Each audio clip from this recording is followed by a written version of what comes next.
And I run it. And I run it. And I run it. And I run it. Yes, I run it. Yo, what's up, Johnny TV? Right here with MD. What's up with you, man? Let's go, let's go. My name is Michael Dean. What's good, man? Thank you for having me, bro. Shit, chilling, man. So how's your day been today? Oh, today's been lit. We just got done with Orange County Cannabis Awards. We just had a walkthrough and everything. Brought Strictly Medi along, so it's been a great day, bro. The event was today or when? Yeah, the event's on the actual January 29th, you guys. Make sure you get your tickets. So you guys can go to OC Cannabis Awards, or you guys can hit me up, Michael Dean Official on Instagram, at Michael Dean Official. We're rocking at Strictly Medi headquarters right now, though, so I want to bring that intro in here, too. This is the brand that I'm only fucking with exclusively, you guys, so this is the place to be. Let's go. Shit, so the year just started. How's it been treating you so far? Honestly, music career-wise, or just in general, you know, like live music everywhere. Like, how's the new year been? Honestly, bro, it's been a blessing. This year it was a challenge. I think it was an evolve year. So like this year was like, it started off just me finding myself again, even though I had a great run in 2020 with the song Trap, went mainstream, did a bunch of cool mainstream moves with King Los, and then I realized that you can't get too comfortable. You can get comfortable at your level, but you know, this year really challenged me to push it through, exceed what I need to do, and really just win. So everything's been colliding, and just it's been a beautiful year. So it's been a strong start for you then, yeah? Well, not a strong start, but a strong finish. Okay. Oh, we're in January 2022! Yeah. 2022! Totally forgot. Yes, it's been a great start. That's facts. So what do you have planned for, you know, the year? So this year we kick it off with the tour. The 29th we start the OC Cannabis Awards tour, and then it spreads to OC All Access tour, which is pretty much they're bringing the best of OC across the states, and we're gonna light it up.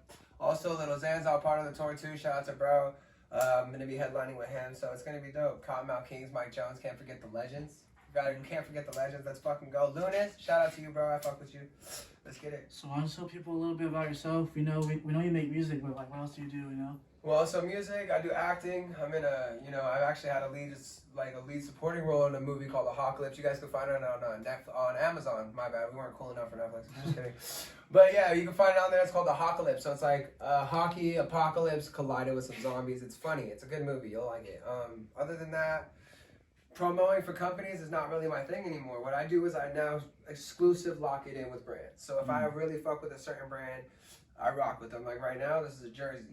It's not just like, you know, sponsor by day by day. Nope, I don't do that. I exclusively, team player. That's exactly. So it just stays that way. Clothing, everything, and just, that's how it is. So is music still like your main interest, or what would you say is more your kind of goal focus on right now? Music is always going to be my main focus. Music is one of my true passions. I didn't just get into this because I heard a song that I was like, yo, I want to rap. You know what I mean? Like, yeah, that's true, but in a sense of not by look. I since I was 6 or 7, just linguistics and poetry has been like, ever since I heard Nas, that's what really got me. So yeah, honestly, my main focus is always going to be music. So growing up, were you always into music?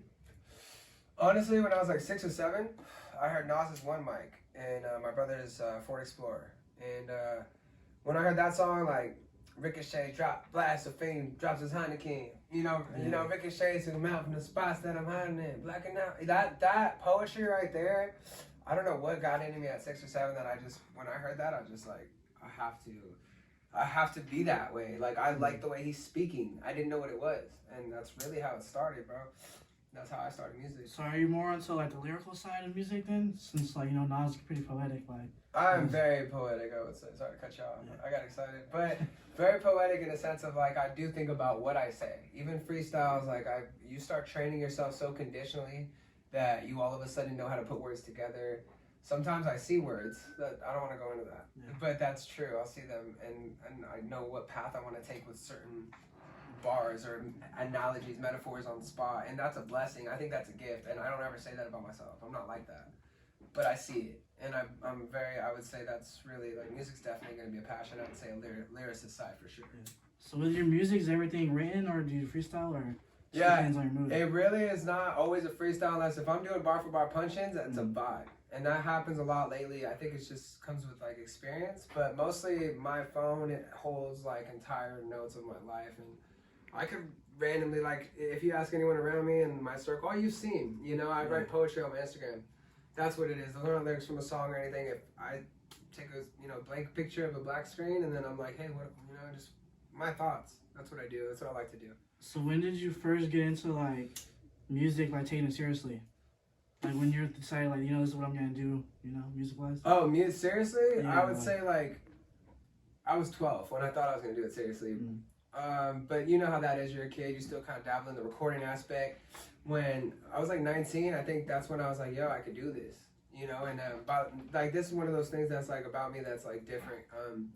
I took a break because I had a kid, and I didn't really I just stopped, and I was like, nope, gotta go figure out how to get into school. I didn't graduate, I don't have a diploma, but I was like, I still wanted to play ball and still try to get into some way. So I figured it out, and then you just learn life lessons. 2017, I linked up with Taya Third on Big Boys Music Group. Shout out to Big Boys Music Group. It connected us with Menace and everybody. Got signed to MHG. Copped to Menace's label under Cash Money's umbrella. So it's just been a blessing. Everyone connecting with and things just full circle, So I took it serious. I would definitely say the end of 2017 something woke me up. Do you remember the first song you ever made? It was actually called MIC. So it's pretty much I was like 8 or 9 when I wrote it, and it was about Nas's. It was pretty much Nas's One Mic inspired me to make my name MIC at the time. It wasn't always Michael Dean. Yeah. So MIC low-key was my name before because of One Mic, microphone, Michael, and it just all tied in. You know what I mean? So where did you kind of grow up at? Were you always from LA or? Actually, I'm from Albuquerque. So that's why I have the diamond on my face. It's called the land of enchantment, you guys, in case anyone doesn't know. It really is the land of entrapment because no one really makes it out there. There's really nothing out there, just to be honest with you. And it's like a depressing state. And it's not a depressing, it's a beautiful state. That's one thing I'll always say. Albuquerque is a beautiful city, but I'm saying there's just a lot of talk, and then that talk turns into these little stigmas. You know what I'm saying? So that's where the diamond and everything kind of associates. And raised really in Orange County though. Yeah. That's just where I'm from. But Orange County, Garden Grove, Santa Ana, Tustin, Orange, I've lived everywhere. We kind of moved around a lot when I was younger, so you know how it is. So when did you come out here from Albuquerque? I was probably 5 or 6. When I got out here officially, stayed out here. So that's when it all just, I've been stuck out here ever since, really. So how was your experience growing up out in the LC, LA area? Honestly, it wasn't like how people think. It wasn't just because we got here I wanted to do everything that I wanted to do now. It really wasn't like that. Pretty much how that happened was being in that experience was whoa, this is different, it's cool. There's the beach, you got the waves, you got the breeze, you don't got snow every day, you don't got it was just cool, and then you kind of just appreciating life. I grew up very grateful, you know what I mean? So just being in California was a cool thing to me. So yeah. So how'd you kind of network in your way into the industry? How'd you meet people, how'd you kind of... Just be yourself. You want something, you gotta take it, you gotta grab it. I'm the type to hit up an artist for a feature. I don't really have that quote unquote manager, I'm gonna hit him up for you. No. Yeah. I make it happen. If I want something, I believe in manifestation. So when you network, you just be genuine. The way you talk to me, and I was like, yeah, I fuck with that. Yeah. That's cool. But the way that I talk to people is the same. There's no level in my head. It respects the level. If you have that, I feel like any artist would associate with you. I feel like anybody would associate with you. So I don't know, I just always believed that, and that's how I did it. Just hit them up. So would you say it's kind of easy to network around here? Or? It's easy. You can do whatever you want. Yeah. Honestly, you guys, you can do literally whatever you want. If you want to network with people, just figure out how you want to talk to someone. If you're selfish and you want to talk to someone for self-benefit, that's obviously how that sounds is how it's going to be. People see that.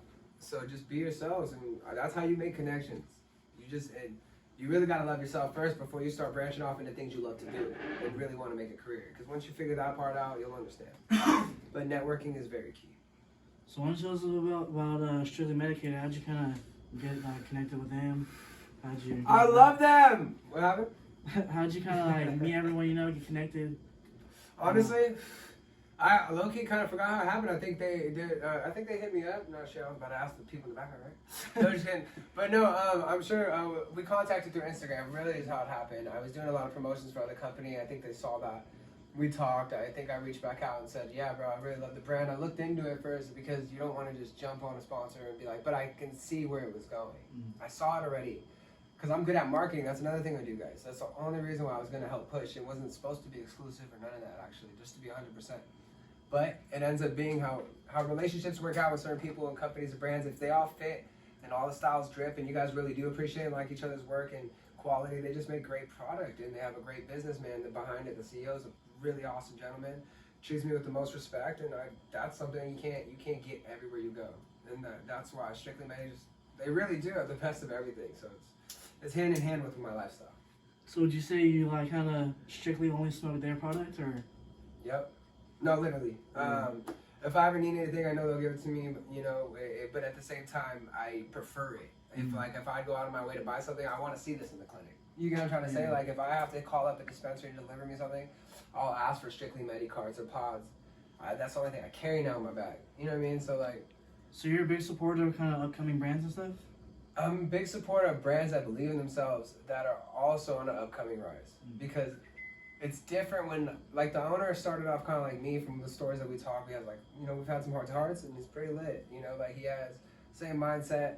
I would say, like, the way that I heard it come out of him was like, he was just pushing it to all his friends, and they just ended up loving that he had genuine product, and he wasn't trying to, like, finesse, and it was just always good business. I heard great things. When I hear that and I see that, you put 2 and 2 together, it's 4. You know what I mean? Yeah. So I like that mindset, and that's how it, like, really all happened. So what are some of your favorite strains that you have out here? I would say Blue Dream, number 1, which is why it's sitting in front. I requested that. Just kidding, I didn't. That's just universe. But no, for real, GDP, Blue Dream, and Watermelon Splash. Watermelon Splash has to be number 2, because they're just competing in my head. So are you more of like a wax type of guy or a bud? I'm honestly, I'm a cart and bud guy. Wax, like straight wax, like dabs and stuff, I don't really care for those, to be honest with you. I never have. But when it comes to like on-the-go products and stuff that I actually inhale and put in my system, definitely cartridges. So like Strictly Medi, it's just the way they make them that like, it's just, you want to put the best. It's just like when you eat, you want to put something that you're going to feel great after. You don't want the after size, you don't want none of that. You just want to be happy all the time. So it does matter what you guys put in your products and what you smoke. Just you pay attention to that. Yeah. You know what I mean? I think a lot of people are buying some boof, if you want my opinion. I'm always like this, by the way, guys. I'm coffee and nicotine, and sometimes a wood. So do you prefer like loose leaf? Woods for sure? Or like woods, joints, like long? Well, honestly, woods, like, like these are the loose leaves, but like any type of like a natural leaf, really, like depending on certain curated ones, yeah, those are my thing. So what new music you're working on for the new year? So I got some tracks, a lot of tracks actually, that are very like exclusive, that are dope. I have Zaza, which is actually fits this for the video. And pretty much what that song's about, that's featuring Compton Menace, by the way, shout out to Big Bro. So that song is pretty much a song literally about everything, your lifestyle, everything dope. Like it's everything's lit type vibe. We got more tracks coming out. I got so many tracks coming out that I've been probably posting snippets, and you guys are like, where are they at? Just dropped Surfing, by the way, featuring Hash, check that out. I got another one called 16 coming out. I don't know if that's going to be a solo single or it's going to have a feature, but that song's really lit. So are you working on a tape or just singles right now? Or just dropped the tape the beginning of last year. I want to see more success before I go into that. In a sense of like, I should have listened. My producer's ill fated, by the way. Like my main producer helped me start this. Shout out to you, bro. Appreciate you. Just had a kid. But I should have listened to him. I have all those tracks on the EP. Those all should have been singles, he told me. I said, okay. I was in my head. I was like, I dropped singles all last 2019. I'm ready for this. I took the bullet. I understood what that meant now. 2020, I meant. Like, and then I realized, I'm like, oh, wow, that still did good reception-wise. But I could go higher. My numbers went crazy this year, which is, like, crazy to me because I felt like I woke up low-key halfway through the year musically in a sense of what I'm capable of. Yeah. And that's when it just was like, that's it. Now I know the direction. So did you just recently kind of find your style? No. I probably found my style in 2020, the beginning of it. Right before Trap, I think, featuring Kasky, by the way, guys. Right before that song, I would say I found my sound. I think I wrote a song called Savage. And the song's lit. And I just started listening to my voice when I said it and wrote it, and I was like, that's how you do it. No one will teach you the secret sauce. But I'll teach you guys. So when you write your lyrics and stuff, you want to make sure that you say it out loud. You'll find your voice a lot faster. Because you can tell when there's too many syllables. You can tell when there's too little. Things have to go toe to toe. You know what I'm saying? So do you think artists should kind of like know like music kind of study? They should always study music. I studied lyrics since Nas, I didn't understand him through the headphones all the time. So I would write down bar for bar how he said it. If I had to pause the CD back then, CDs, if I had to pause it and then, you know, I would do that. I don't care how many times it messed up the CD. Yeah. I wanted to know what he said so I could read it and be that guy. That made me feel like I wrote my own lyrics. It was weird. Yeah. It's like a kinetic energy. But that's how I really like understood. I was like, oh, and I didn't understand that that's really how you write bars. And then I started learning that. And it's weird, you start freestyling and you don't even realize you may not write it down perfectly syllables wise in a sense of like when you're writing, because I never knew the say it out loud part and then hear your voice, right? But when I freestyled, I did it perfect as if I didn't need to write. And I'm not saying this with the big head guys, but I didn't know, because I did that with the whole lyrics of writing it to each song and learning how to actually spit those songs. That's when I really learned how to like make music. So that's why my freestyles, people would always hype me up. Be like, I did a lot of freestyles battles throughout elementary, middle school, high school. You guys have no idea how many times I knocked that bitch down. And that's when I realized, like, yo, everyone, I grew up with a lot of Tongans and stuff, and we always made music, freestyle, play ball together. But they would always be like, yo, bro, you're gonna be famous one day, you're gonna do this, bro. Like, and I would always freestyle with them, and they play the uke beatbox. So I would say finding your sound is the key to this. And like what you said too, you know, it's not, you don't always know, but you'll run into the solution the more you practice. So speaking of playing ball, you were in a celebrity basketball game, right? Yup, let's go. So how was that experience for you? That was fun. I've been a part of several now. Thank God I could say that. Yeah. I love basketball. I never played a sport, but you know, not on a team, but I've always played basketball. But yeah, it was fun. So you grew up kind of hooping for fun, or? Yeah, for fun. Yeah, it's one of those things where just like with the friends and stuff, you know. But yeah, it was called the Black Santa event. It's by You Wish. Really dope event by Baron Davis from the Lakers. I was on OT Genesis's team. We won, of course, so we celebrated. So yeah, it was tight. So what would you say is kind of your basketball specialty? Are you like 3-point shooter, a dunker? Can you steal the ball every time? I'm a dunker. No, I'm just kidding. That's a 2K. No, for sure, I'm good inside the paint. You know what I mean? Good inside the paint. So how many? Do you know how many points you scored in the game? None. None. I barely got playing time.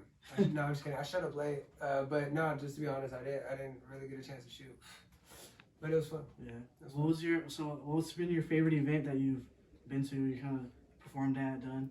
I would say performing at Kush Talks with Menace and everybody from the MHG squad. That's always a vibe. It's always fun. We've been to so many now since 2018.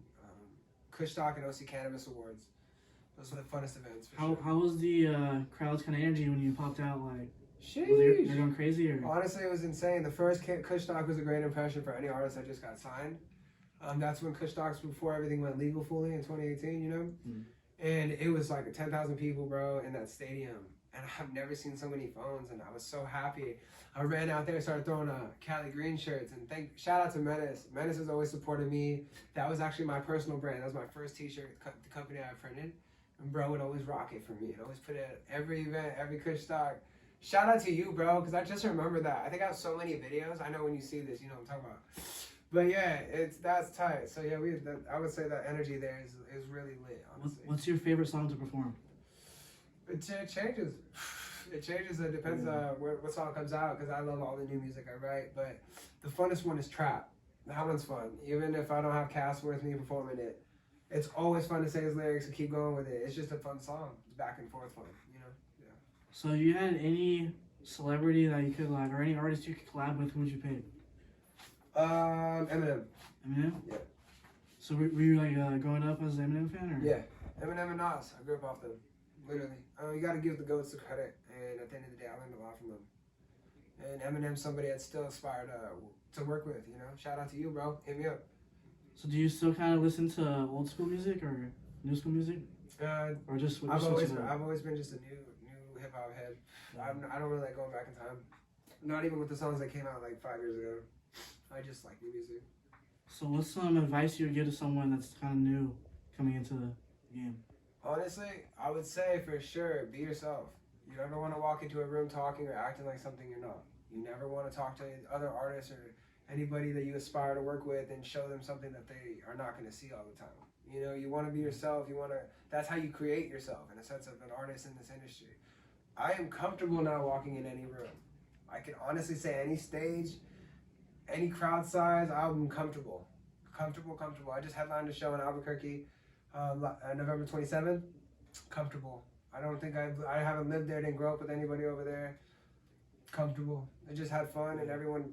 It's crazy when you see people knowing your lyrics all the way in your home state, hometown, and it should be like that. But I'm not. It's not like I signed my major distribution yet. I will this year, but it's not like I did that yet. So that was all hard work, and that's a blessing, you know. So yeah. So as far as like you said, being yourself, can you kind of tell when someone approaches you and they kind of seem like cloud chaser, or can you tell if they're being authentic? All day. Sometimes you can tell how a person is just by the way they carry themselves, and I'm not hating because I'm not talking about the person that's a cloud chaser. I don't care about none of that. I'm talking about you can tell when someone's not giving you the energy that they would give somebody else that they're comfortable with every day. And if sometimes people are shy, that's okay. Some people react differently when they're shy. You get what I'm saying? You can't judge everybody. That's why I said this is unbiased. Yeah. You know what I mean? Everyone has their own way of doing things, and mine's not perfect. It works for me. Yeah. You know what I mean? So. All right, man. I appreciate you coming to the channel, though. Anything else you have to say to people? Honestly, I appreciate you for having me, man.